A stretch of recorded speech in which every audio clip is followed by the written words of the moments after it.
सुधा समाधान।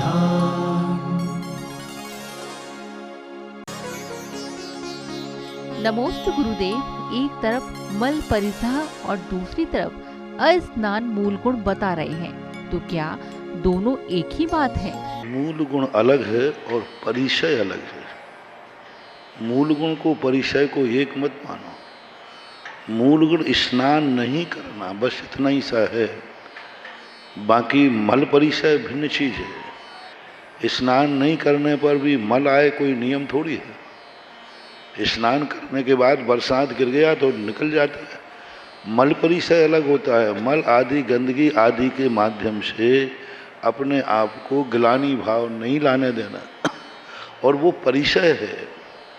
मान लो वो परिचय सहन नहीं हो रहा है तो मल को निकाला जा सकता है, लेकिन स्नान नहीं किया जा सकता। बहुत बड़ी बात। परिचय और उपसर्ग जो होते हैं ये शक्ति के अनुसार सहन किए जाते हैं। ये उत्तर गुणों में आते हैं। सहन नहीं होने पर हम परिचयों का प्रतिकार कर सकते हैं। कोई भी परिचय, जैसे क्षुधा परिचय है, तृषा परिचय है, यदि सहन नहीं हो रहा है तो आप एक बार आहार को उठते हैं। तो ऐसे और भी परिचय हैं, जैसे मच्छर काट रहा है, दंश मशक परिचय है। अब जो दंश मशक परिचय है वह यदि हमें सहन नहीं हो रहा है तो हम मच्छर को पीछे से उड़ा सकते हैं। जरूरी नहीं कि हम उनको सहन ही करें, हम उड़ा भी सकते हैं। तो परिचय उपसर्ग जो हैं सहन करे या न करे, प्रतिकार भी कर सकता है, लेकिन मूल गुणों का तो पालन करना ही पड़ेगा। मूल गुणों का यदि पालन नहीं करता है तो फिर ठीक नहीं। इसलिए मूल गुणों में और परिचय में बहुत अंतर है, ऐसा मानना चाहिए। नमोस्तु गुरुदेव। समाधि तंत्र के स्वाध्याय में स्वरूप के परीक्षक ज्ञानी कैसे होते हैं, ये कहाँ तक सही है? स्वरूप के परीक्षक सच्चे ज्ञान को ही तो स्वरूप समझ में आएगा। जिसका ज्ञान खोटा है वो स्वरूप को क्या समझेगा।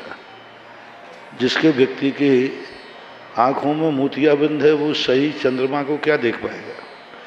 तो सम्यक ज्ञान को ही स्वरूप का ज्ञान होता है, ऐसा मानना चाहिए। नमोस्तु गुरुदेव।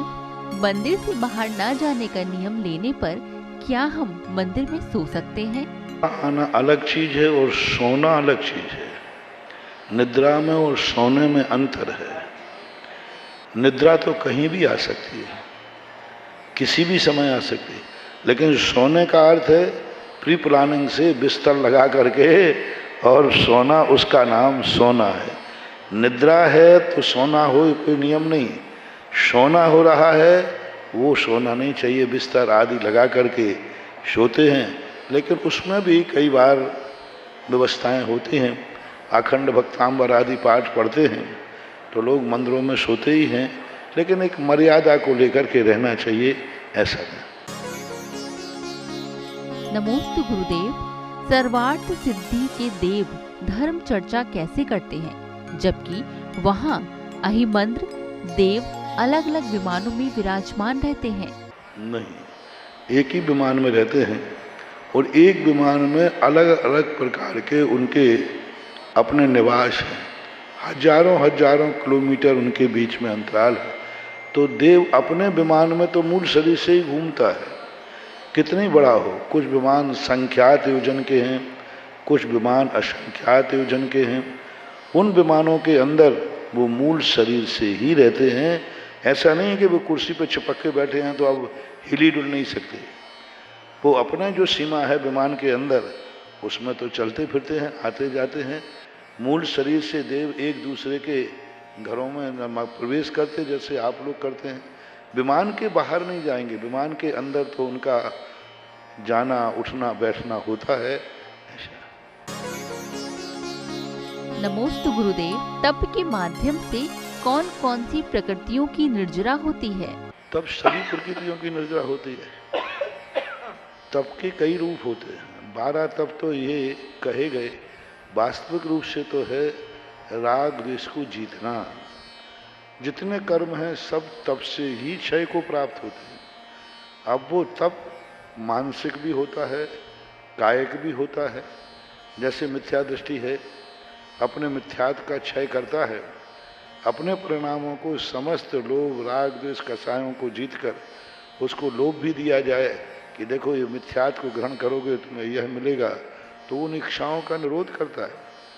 सम्यक दृष्टि होते ही कुछ न कुछ इच्छाओं का निरोध तो होता ही है। प्रलोभन आदि भयास स्नेह लोभाश्य कुदेवागम लिंगनाम, भय और लोभ के कारण से वह गुरु कुदेवों की तरफ नहीं जाता, यह भी इच्छा का निरोध है, ऐसा मन। नमोस्तु गुरुदेव। दृष्टि की सर्जरी कराना सरल है, लेकिन दृष्टिकोण की सर्जरी कराना कठिन है, ऐसा क्यों? दृष्टि की सर्जरी कौन करेगा? वो तो या तो गुरु के उपदेशों से हो या स्वयं व्यक्ति स्वाध्याय आदि करके अपने ज्ञान को, मिथ्या ज्ञान को सम्यक ज्ञान बनाना ही दृष्टि की सर्जरी है। नमोस्तु गुरुदेव। किसी और के चौके में आचार्य श्री का पड़गाहन करके आहार देना और अपने चौके में आहार देना, तो इन दोनों में पुण्य किसमें ज्यादा है? अब ये कोई पूछने की बात है। स्वयं तो स्वयं ही होता है, लेकिन जब नहीं हो पाता है तो हमारे यहाँ 3 चीजों का बराबर नंबर दिए। ऐसा किसी आगम में नहीं लिखा कि कृतकार्यत अनुमोदना में से कौन सा पुण्य कम है, किसमें पुण्य ज्यादा बंद होता है, ऐसा कोई शास्त्रों में वर्णन नहीं है। आपका शक्ति तो नहीं छुपा रहे। कृत यदि नहीं कर पाए हो, नहीं करने की इच्छा थी, करने का प्रयास किया, नहीं कर पाए, तो कार्यत में भी उतना ही पुण्य है। और कार्यत नहीं कर पाए किसी कारण से, तो अनुमोदना में भी उतना ही पुण्य है। लेकिन उतना ही, कोई बराबर, एकदम बराबर है, कोई अंतर नहीं पड़ने वाला। एक गृहस्थ आहार दे करके उत्तम भोग भूमि जाता है, एक त्रियंश ही ज्यादा है, ऐसा मानना। नमोस्तु गुरुदेव। ऐसा कौन सा व्रत है जिसमें स्त्री पर्याय में जन्म न मिले और तीर्थंकर पद की प्राप्ति हो जाए? चक्रवर्ती जी बहुत बड़ी भावना रखती है। देखो, चक्रवर्ती पद का तो मैं आशीर्वाद नहीं दे सकूंगा। मैं ये सकूंगा, चक्रवर्ती सी भी एक बड़ा पद है जिसका नाम है मुनि पद। जो चक्रवर्ती पद लगता कहाँ है? कहाँ लगता है? ना वज्रनाभि ग्रंथ की वज्रनाभि भावना में आया ना कि चक्रवर्ती, महान चक्रवर्ती वज्रनाभि मुनिराज को देख करके गर्ज से उतर करके नीचे आता है, और गर्ज से उतर कर नीचे आता है और क्या करता है? 3 प्रदीक्षण देश नायो, कर पूजा थुति कीनी, साधु समीप निकट कर बैठो, चरणों में दिति कीनी। तो जहाँ चक्रवर्ती जिन चरणों में झुकते हैं, उस पद का आशीर्वाद लो। आरिका पद का तो यही फल होना चाहिए। हर आरिका को यही मानना चाहिए कि इसका फल हमारे लिए अगले भाव में पुरुष पर्याय और मुनि पद मिलना चाहिए। और स्त्री पर्याय का विच्छेद होने का अर्थ है कि जो व्रत तुम लोगों के पास हैं, यदि यही व्रत निर्दोष पलते रहे और कसाय यदि प्रत्याख्याना वर्णी रही, तो निश्चित है स्त्री पर्याय में जन्म होगा ही नहीं। क्योंकि स्त्री वेद जो हैं दूसरे गुण स्थान तक ही मिथ्या दृष्टि, अविरत सम्यक दृष्टि 4थे गुण स्थान वर्ती स्त्रियों में जन्म नहीं लेता, और 5म गुण स्थान वर्ती तो लेता ही नहीं है। इसलिए जो व्रत हैं इनको निर्दोष पालन करना, कसायों की जो मनता है वो रखना, और आज से चक्रवर्ती बनने का भाव छोड़ देना। क्योंकि चक्रवर्ती बनने का भाव करोगे तो ये निदान में आएगा, और निदान में आने से सम्यक दर्शन छूट जाता है। चक्रवर्ती पद मिल सकता है, लेकिन भावना भाना है हमें मुनि पद की, अरहंत पद की, सिद्ध पद की। हाँ, यदि ये नहीं मिले तो चक्रवर्ती तो अपने आप मिल ही जाता है। समंतभद्र महाराज ने भी लिखा, देवेंद्र चक्र महिमान ममेय मानम। ये चक्रवर्ती पद आदि तो त्यागी वृत्तियों के लिए पुरस्कार में मिलते हैं, पुरस्कार में। अपना व्रत इतना मजबूत है कि इस व्रत से हमें वो फल मिलते हैं, फिर चक्रवर्ती पद ये कर्म पुरस्कार आदि में दे देता है, ये बात अलग है। नमोस्तु गुरुदेव, मैं किस पुण्य उदय से मैं आपके दर्शन करने आई हूँ? होता है, कर्म का नाम रहस्य भी होता है। रहस्य कब कैसा उदय में आ जाए, कोई अच्छा कर्म इन राशि का सदुपयोग होने की परिणति बनी हो सकता है। दानांतराय कर्म का जो क्षयोपशम था, वो क्षयोपशम इतना प्रबल था कि उसने सारे निमित्त बना दिए और तुम्हारे परिणाम भी हो गए। ये नियम से दानांतराय कर्म के क्षयोपशम का ही परिणाम। नमोस्तु गुरुदेव, आगम के अनुसार जैन धर्म कितने वर्षों तक भारत में रहेगा? आगम के अनुसार अभी जितने वर्ष निकले हैं, लगभग 18,000, लगभग 18,000 कुछ वर्ष और मिला लेना, इतने वर्षों तक अभी जैन धर्म रहेगा। क्योंकि 21,000 वर्ष का पंचम काल है, जिनमें 3 वर्ष 8 महीने 15 दिन कम कर देने पर शेष समय निरंतर जैन धर्म रहेगा, श्रमणचर्या भी रहेगी। जो अभी एक बात पूछी कि कितने समय तक धर्म रहेगा, इसके संबंध में पूज्यवर यतिवृषभ आचार्य महाराज के 3 मत हैं। प्रभावमान मत के अनुसार हमने बता दिया लगभग 18,000 कुछ वर्ष। दूसरा मत एक ऐसा है जिसमें 14,000 वर्ष। ने कभी एक बात पूछी कि कितने समय तक धर्म रहेगा, इसके संबंध में पूज्यवर यतिवृषभ आचार्य महाराज के 3 मत हैं। प्रभावमान मत के अनुसार हमने बता दिया लगभग 18,000 कुछ वर्ष। दूसरा मत एक ऐसा है जिसमें 14,000 वर्ष निकल चुके हैं। तीसरा मत उन्होंने लिखा है कि उस मत के अनुसार आज देखा जाए तो लगभग 3-4 हजार वर्ष ही शेष बचे। पंचम काल का बहुभाग निकल गया। इसके संबंध में चाइना के अंदर एक बौद्धों की मीटिंग हुई थी। बौद्धों के इतिहास के ऊपर भी एक बहुत बड़ी गोष्ठी थी, बौद्धों का विश्व स्तरीय। उस गोष्ठी में भी एक विद्वान ने अपना मत रखा कि बुद्ध को ईसा पूर्व 15,000 वर्ष हो चुके हैं। उन्होंने प्रमाण दिया था ईसा पूर्व 15,000। तो ईसा पूर्व 15,000 का अर्थ है 2023 चल रहा है, तो 15 में 2 और मिला दो 17,023। इतने वर्ष पहले बौद्ध हो चुके।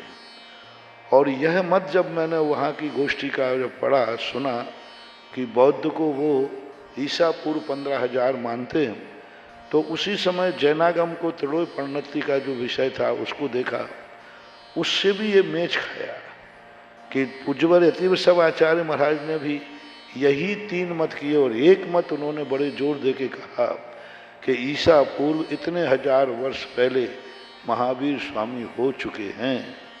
उन्होंने शक सम्मत से निकाला।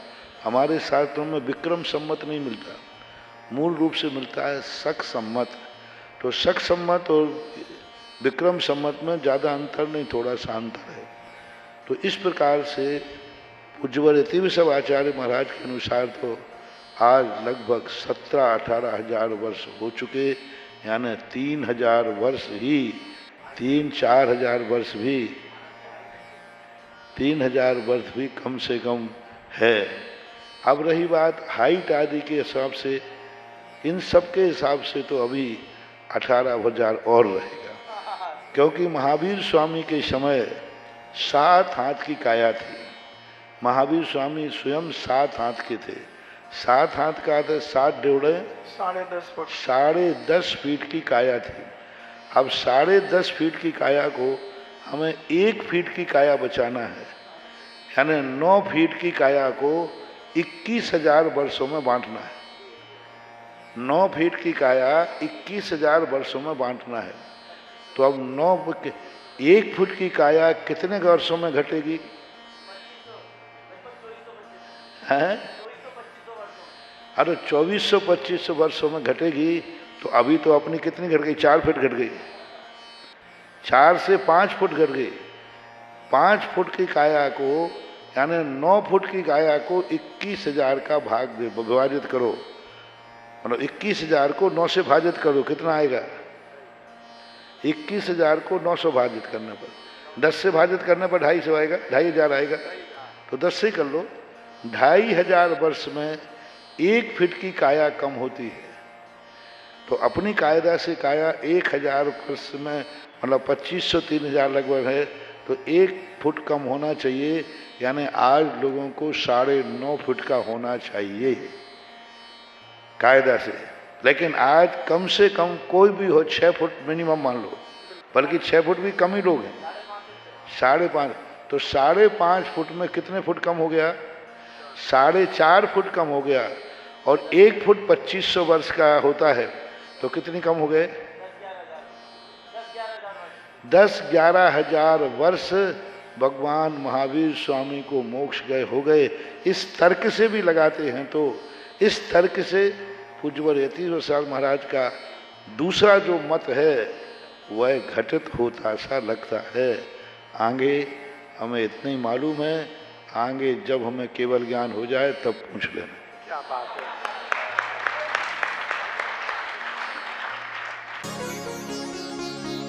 नमोस्तु गुरुदेव। जिन मंदिरों में कुएं का जल न हो तो क्या हम अभिषेक नारियल पानी या डाव के पानी से कर सकते हैं? भी नहीं करना चाहिए। नारियल आदि का जल जो है अभिषेक के योग्य नहीं है, क्योंकि उसमें इतनी मिठासता है कि चींटियों का मूर्ति के अंदर जगह जगह प्रक्षाल आसन आदि में कहीं ना कहीं से वो रुक जाएगा और वहाँ असंख्यात जीवों की उत्पत्ति हो जाएगी। और फिर दूसरे दिन उनको निकालोगे तो वे वहीं मरण को प्राप्त हो जाएंगे। और 30 जीवों का मूर्ति के ऊपर मरण को प्राप्त होना वो बहुत बड़ा नुकसानदायक है। बिना अभिषेक के रह जाए तो रह जाए, लेकिन इस प्रकार नहीं, जल से ही करना चाहिए। हाँ ठीक है। सुधा समाधान